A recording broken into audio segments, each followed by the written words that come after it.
Shalom dan salam damai di dalam Yesus Kristus Tuhan kita.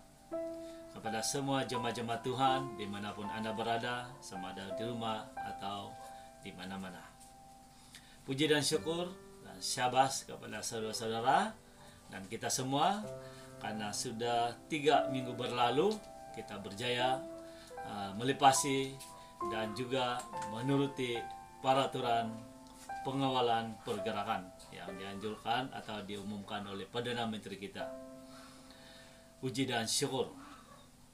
Saudara yang kasih dalam Tuhan, firman Tuhan yang akan kita dengar pada minggu ini adalah terdapat di dalam 1 Petrus pasal kedua ayat 21 hingga 25. 1 Petrus pasal 2 ayat 21 sehingga 25. Dan tema kita adalah salib kunci keselamatan. Salib kunci keselamatan.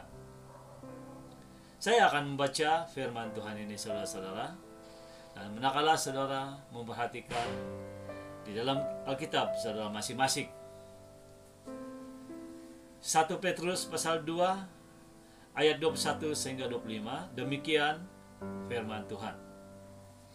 Sebab untuk itulah kamu dipanggil, karena Kristus pun telah menderita untuk kamu dan telah meninggalkan teladan bagimu, supaya kamu mengikuti jejaknya.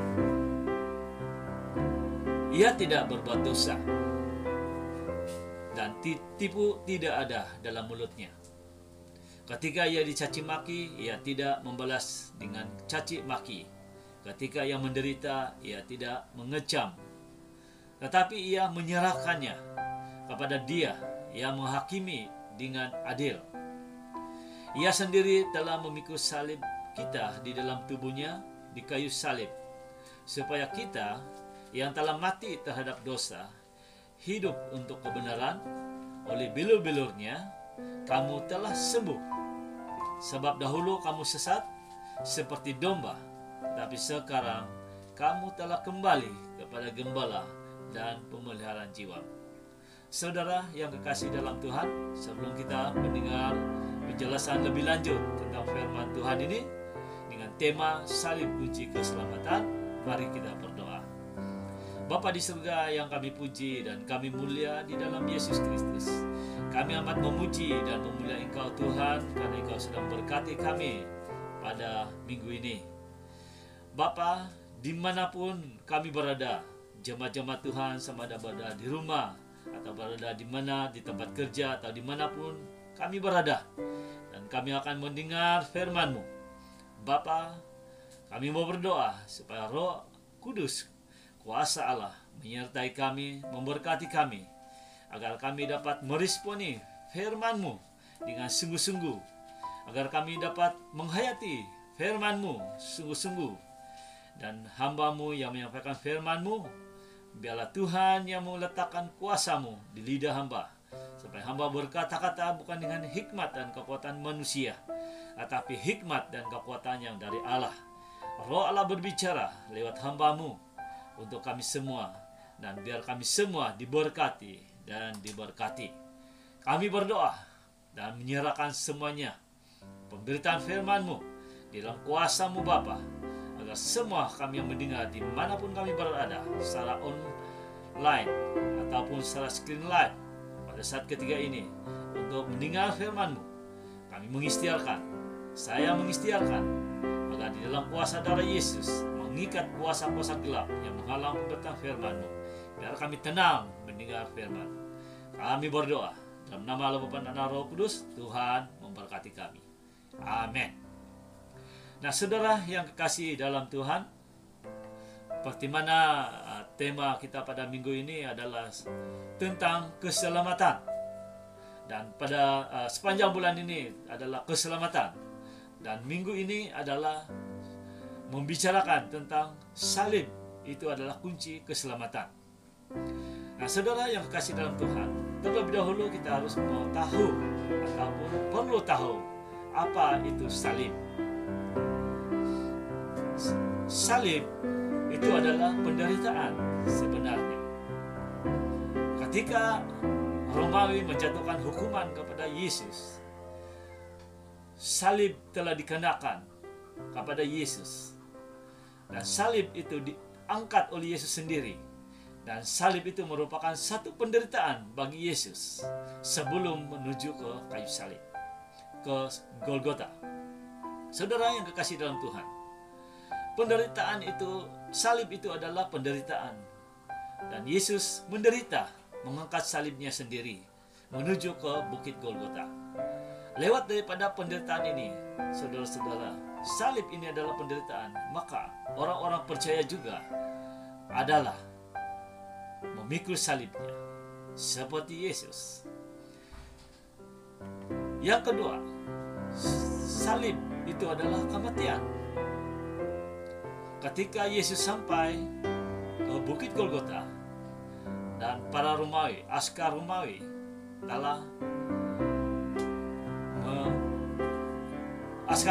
telah menyalibkan Yesus, dan Yesus mati di atas kayu salib. Itu berarti salib itu adalah kematian, dan Yesus mati di atas kayu salib. Saudara, kita juga sebagai orang yang percaya, kita harus menyalibkan semua keinginan daging kita. Yang ketiga, salib itu adalah penebusan. Ketika Yesus mati di atas kayu salib, darah Yesus mengalir di atas kayu salib. Dan darah Yesus itulah yang menjadi penebus kepada manusia yang berdosa. Saudara, kita juga orang-orang yang percaya, yang menerima Yesus Kristus sebagai Tuhan dan Penyelamat, dibebaskan, dimerdekakan lewat penebusan darah Kristus daripada salib. Yang keempat, salib itu adalah keselamatan. Ketika Yesus mati di atas kayu salib dan mencucurkan darahnya di atas kayu salib, dan Yesus mati dan juga dikuburkan, tapi pada hari yang ketiga, saudara-saudara, Yesus bangkit. Itu berarti Yesus menang. Kemenangan Yesus itu berarti membawa keselamatan kepada semua manusia di bumi. Saudara-saudara yang kekasih dalam Tuhan, sebab itu kita mengatakan salib itu adalah kunci keselamatan. Tanpa salib, manusia atau kita tidak mungkin diselamatkan. Saudara yang kekasih dalam Tuhan, dengan itu kita semua orang percaya bahwa kunci keselamatan kita adalah juga salib. Kenapa kita mengatakan salib itu kunci keselamatan kita? Ini adalah karena Tuhan Yesus sudah memberikan teladan melalui pengalaman memikul salib sehingga ke garis penamat. Di garis penamat, Yesus memperoleh kemenangan dan keselamatan terjadi. Oleh itu, setiap murid atau setiap orang percaya harus mengikuti teladan Yesus. Kenapa? Agar salib benar-benar berfungsi sebagai kunci keselamatan kita atau kemenangan kita. Saudara yang kekasih dalam Tuhan, dimanapun Anda berada, mari kita memperhatikan petikan firman Tuhan pembacaan kita sebentar tadi, yaitu di dalam 1 Petrus pasal 2 ayat 21 sehingga 25. Di dalam teks ini, saudara-saudara, kita dapat memperhatikan beberapa perkara yang harus diteladani daripada kehidupan Yesus. Yang pertama, ayat 21. Kita harus mengikuti jejak Tuhan Yesus. Sebab itu, kamu dipanggil karena Kristus pun telah menderita untuk kamu dan telah meninggalkan teladan bagimu, supaya kamu mengikuti jejaknya. Saudara yang kekasih dalam Tuhan, kita perlu tahu latar belakang penulisan 1 Petrus ini. Surat Petrus ini adalah ditulis kepada 5 provinsi, yaitu Pontus, Kapadokia, Galatia, Asia Kecil, dan Bitinia. Semua di dalam 5 provinsi ini, saudara-saudara, adalah terdapat orang-orang Kristen yang hidup di sana. Dan kita juga harus tahu bahwa kehidupan jemaat-jemaat Kristen pada masa surat Petrus ditulis ini adalah berada di bawah penganiayaan dan penindasan. Pendek kata, kehidupan jemaat-jemaat Kristen di 5 provinsi ini adalah berada di dalam penganiayaan dan penderitaan.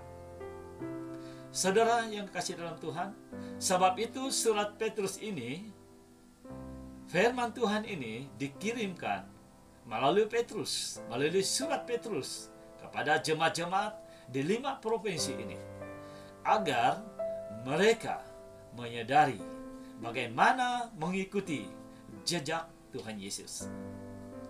Saudara yang kekasih dalam Tuhan, firman Tuhan ini memberi nasihat kepada jemaat-jemaat di 5 provinsi agar mereka semua mengikuti teladan Yesus. Mengikuti teladan jejak Yesus yaitu bermaksud memikul salib penderitaan Yesus. Bermaksud memikul salib penderitaan. Ini berarti jemaat di 5 provinsi ini disyorkan agar mereka menyadari bahwa penderitaan dan penganiayaan yang mereka alami saat itu adalah mereka perlu menerimanya dan harus menerimanya seperti Yesus memikul salibnya. Mereka harus memikul salib penderitaan ini dan penganiayaan ini dengan sungguh-sungguh.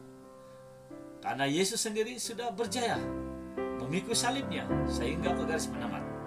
Dan dia di garis penamat, saudara-saudara, terjadinya kemenangan, yaitu keselamatan. Nah, saudara-saudara yang kekasih dalam Tuhan, inilah antara tujuan surat ini ditujukan kepada jemaat-jemaat Kristen di 5 provinsi ini, agar mereka menyadari supaya mereka dapat menerima dan mengikuti cabaran-cabaran kehidupan mereka sebagai orang-orang yang percaya di dalam Yesus Kristus. Nah, saudara, kita kembali kepada jemaat-jemaat pada zaman ini. Bagaimana dengan konteks iman jemaat-jemaat pada masa ini? Bagaimana dengan iman kita sendiri untuk menghadapi dalam pelbagai penderitaan dan cobaan kehidupan di dunia ini pada saat ini? Saya rasa sama dengan apa yang dialami oleh jemaat-jemaat di provinsi, 5 provinsi pada masa itu. Bahwa ada penderitaan yang dialami. Dan kita juga jemaat-jemaat Tuhan mengalami penderitaan.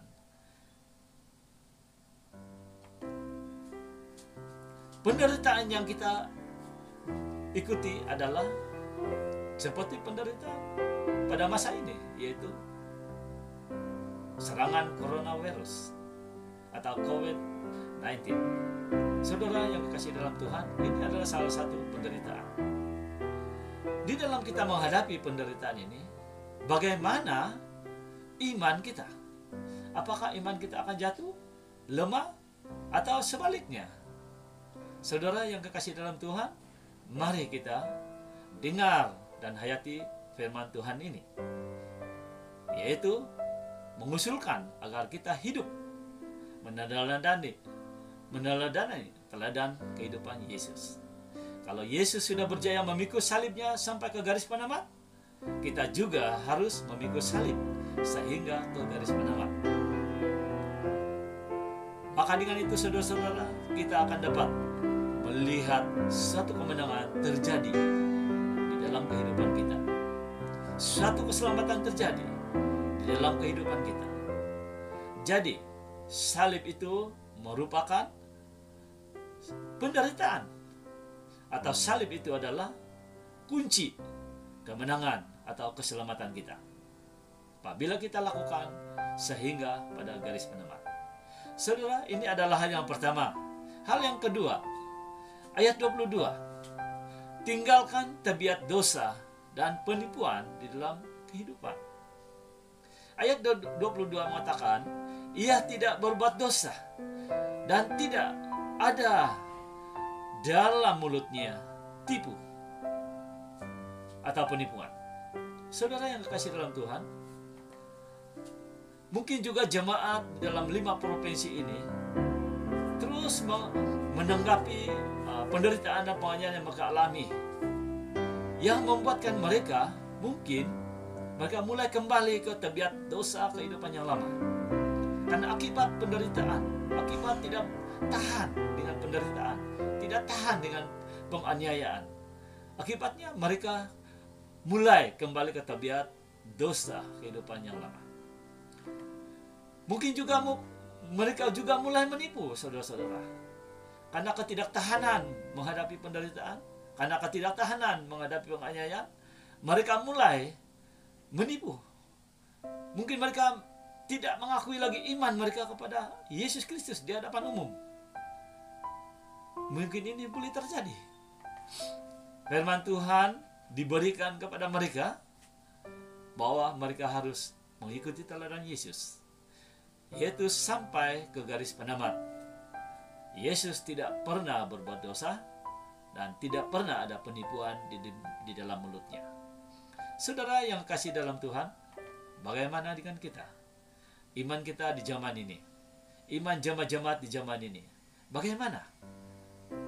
Apakah penderitaan yang kita hadapi di dunia ini akan juga mempengaruhi kehidupan kita? Akan juga mempengaruhi kita akan kembali ke kehidupan lama? Akan mempengaruhi kita akan berbuat dosa seperti kehidupan lama? Akan mempengaruhi hidup kita kepada penipuan? Apakah mempengaruhi kita untuk berbohong dan sebagainya? Saudara-saudara yang kasih dalam Tuhan, kita harus ingat firman Tuhan mengatakan, teladanilah cara hidup Tuhan Yesus, yang mana sampai ke garis penamat Yesus tidak berdosa, bahkan tidak menipu. Maka terjadi kemenangan. Kita juga, saudara-saudara, demikian. Kita harus mengambil cobaan dan penderitaan yang ada di dunia ini. Kita angkat penderitaan ini seperti mengangkat salib menuju ke Golgota. Apabila kita berjaya, kita akan memperoleh kemenangan, kita akan memperoleh keselamatan, dan salib itulah kunci keselamatan. Saudara, hal yang ketiga, ayat 23, jangan membalas kejahatan dengan kejahatan. Ketika ia dicaci maki, ia tidak membalas dengan mencaci maki. Ketika ia menderita, ia tidak mengecam, tetapi ia menyerahkannya kepada Dia yang menghakimi dengan adil. Saudara yang kasih dalam Tuhan, jemaat pertama, jemaat di 5 provinsi juga mengalami penderitaan dan penindasan, dan kemungkinan mereka mulai bosan atau mereka mulai berputus asa, dan mereka mulai membalas kejahatan dengan kejahatan. Kalau mereka dicaci maki, mereka mulai mencaci maki. Kalau mereka dihina, mereka juga menghina. Ini mungkin mulai terjadi dan terjadi kepada jemaat-jemaat di 5 provinsi. Kemungkinan juga jemaat-jemaat mulai terlibat dalam pergaduhan karena mereka tidak tahan dengan penderitaan, penindasan yang mereka alami pada saat itu. Dan mereka mulai bergaduh, mereka mulai terlibat pergaduhan dan sebagainya. Nah, saudara, firman Tuhan mengatakan, teladanilah kehidupan Yesus. Yesus memikul salib penderitaan sampai ke Golgota. Meskipun dia mengalami penghinaan, meskipun dia mengalami caci maki, tapi Yesus tidak membalasnya. Yesus tidak memperdulikan apa yang manusia perkatakan kepadanya. Karena Yesus lebih fokus kepada memikul salib penderitaan itu sehingga pada garis penamat. Saudara, bagaimana dengan kehidupan orang-orang Kristen pada masa ini, pada zaman ini? Saudara, iman kita sendiri juga kita harus perhatikan. Sanggupkah kita menghadapi penderitaan? Atau memikul salib penderitaan pada masa ini? Memang pada dasarnya amat susah, saudara-saudara. Apalagi kalau kita dicaci maki. Mampukah kita berdiam diri? Apalagi kalau kita dimaki hamun. Mampukah kita berdiam diri? Apalagi kalau kita ditindas, dianiaya, diancam. Mampukah kita berdiam diri? Saudara, semua ini Yesus lalui. Yesus pikul salib penderitaan itu tanpa membalas caci maki, tanpa membalas maki hamun, tanpa mengancam kalau diancam. Tapi Yesus berjaya sampai ke Bukit Golgota, memikul salib penderitaannya dengan baik. Sebab itu terjadi satu kemenangan. Apa yang Yesus sudah buat. Saudara, bagi kita juga tidak ada mustahil kita berjaya memperoleh kemenangan, keselamatan apabila kita mengikuti teladan Yesus, yaitu ketika dicaci tidak mencaci maki, ketika dimaki hamun tidak memaki, ketika ditindas, dianiaya, diancam tidak mengancam. Saudara-saudara yang kasih dalam Tuhan, inilah firman Tuhan, yaitu pikul salib penderitaan sehingga ke garis penamat, maka kita akan boleh kemenangan, keselamatan. Saudara yang kasih dalam Tuhan, keempat, lakukan pengampunan tanpa syarat. Ia sendiri telah memikul dosa kita di dalam tubuhnya di kayu salib, supaya kita yang telah mati terhadap dosa hidup untuk kebenaran. Oleh bilur-bilurnya kamu telah sembuh. Saudara yang kekasih dalam Tuhan, jemaat-jemaat di 5 provinsi karena penindasan, karena penderitaan, jemaat mungkin mulai hidup tidak menentu. Mungkin juga mereka hilang pengharapan. Mereka juga mulai menebal kebencian dan amarah di dalam hidup mereka. Mereka juga mulai berdendam dan tidak mengampuni. Ini mungkin sudah berlaku dalam kehidupan jemaat-jemaat di 5 provinsi. Sebab itu firman Tuhan ini ditujukan kepada jemaat provinsi 5 provinsi ini agar mereka menyadari bahwa mereka harus lakukan pengampunan tanpa syarat. Saudara yang kekasih dalam Tuhan, firman Tuhan mengatakan, teladanilah cara hidup Yesus. Pikul salib penderitaan sampai ke garis penamat, maka ada kemenangan. Bagaimana dengan kita? Bagaimana dengan iman kita pada masa ini? Bagaimana dengan praktik iman kita pada masa ini, saudara-saudara? Dapatkah kita memikul salib penderitaan sampai ke garis penamat? Siapkah kita menghadapi penghinaan? Siapkah kita ditindas? Siapkah kita menghadapi penindasan? Siapkah kita menghadapi penganiayaan? Bahkan siapkah kita mengampuni tanpa syarat kepada semua orang yang berbuat penghinaan kepada kita, membuat penindasan kepada kita, membuat penganiayaan kepada kita? Siapkah kita mengampuni mereka tanpa syarat? Saudara-saudara, ini adalah luar biasa. Dan ini adalah amat luar biasa untuk dilakukan. Tetapi firman Tuhan berkata, harus mengampuni orang lain tanpa syarat. Kenapa? Karena Allah sudah mengampuni kita. Allah sudah mengampuni kita, maka kita juga perlu mengampuni setiap orang tanpa syarat. Saudara yang kekasih dalam Tuhan, firman Tuhan mengatakan, teladanilah cara kehidupan Yesus. Yesus sudah mengampuni kita, kita juga harus mengampuni. Yesus mati di atas kayu salib semata-mata untuk menebus dan mengampuni dosa-dosa kita. Tapi siapa kita mengampuni orang-orang yang menghina kita? Siapa kita mengampuni orang-orang yang menindas kita? Siapa kita mengampuni orang-orang yang menganiaya kita? Saudara, kalau Yesus sudah melakukan untuk kita pengampunan, kita harus juga siap mengampuni orang lain. Karena itulah salib penderitaan yang perlu kita pikul sehingga garis penamat. Kalau kita berjaya memikulnya sampai ke garis penamat, saudara, kemenangan akan terjadi, keselamatan akan terjadi. Saudara, sebagai penutup firman Tuhan pada minggu ini, salib merupakan kunci keselamatan.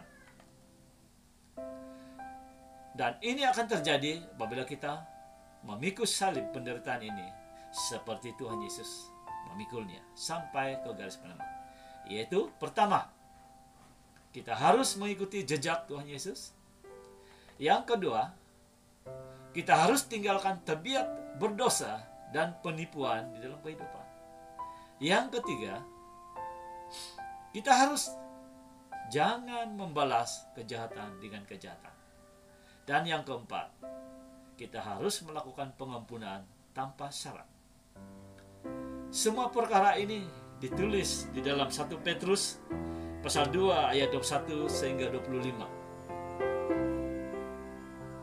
Bahwa ini adalah teladan Kristus sendiri yang diberikan kepada jemaat-jemaat di 5 provinsi agar mereka kuat dan terus hidup sebagai orang percaya yang mengikuti teladan Yesus Kristus. Dan kita juga jemaat-jemaat pada zaman ini harus mengikutinya. Teladan Yesus Kristus ini, yaitu memikul salib sehingga ke garis penamat, dan kita akan beroleh kemenangan di sana. Sebab salib itu adalah kunci keselamatan. Tuhan memberkati kita, Tuhan menyertai kita. Sebelum itu, mari kita berdoa. Bapa di surga yang kami puji dan kami mulia di dalam Yesus Kristus, kami amat memuji mulia Engkau Tuhan, karena Engkau sudah memberkati kami semua lewat firman Tuhan yang sudah kami dengar. Dimanapun kami berada, firman Tuhan yang sudah kami dengar benar-benar berkesan dan manfaat bagi kami semua. Dan mulai saat hari ini Tuhan, kami harus menyadari bahwa kami harus memikul salib penderitaan kami sampai ke garis penamat, dan itulah kunci keselamatan kami. Terima kasih ya Bapa, kami memuji mulia Engkau dan menyerahkan ke tangan-Mu. Di mana-manapun jemaat-jemaat-Mu berada, mereka yang sakit, mereka yang ada masalah, mereka yang ada masalah apapun, mereka yang ada masalah keluarga, mereka yang ada masalah keuangan, mereka yang ada masalah hubungan, kami berdoa dan menyerahkan mereka ke tangan-Mu. Engkau memberkati, memulihkan mereka. Dimanapun kami berada saat ketika ini Bapa, biarlah damai sejahtera, sukacita, kekuatan semangat yang baru sentiasa menyertai kami semua. Terima kasih Bapa, kuasa Allah memberkati kami semua. Kami berdoa di dalam nama Bapa dan Roh Kudus, kami menyerahkan semua itu. Amin. Tuhan memberkati saudara-saudara semua dimanapun Anda berada.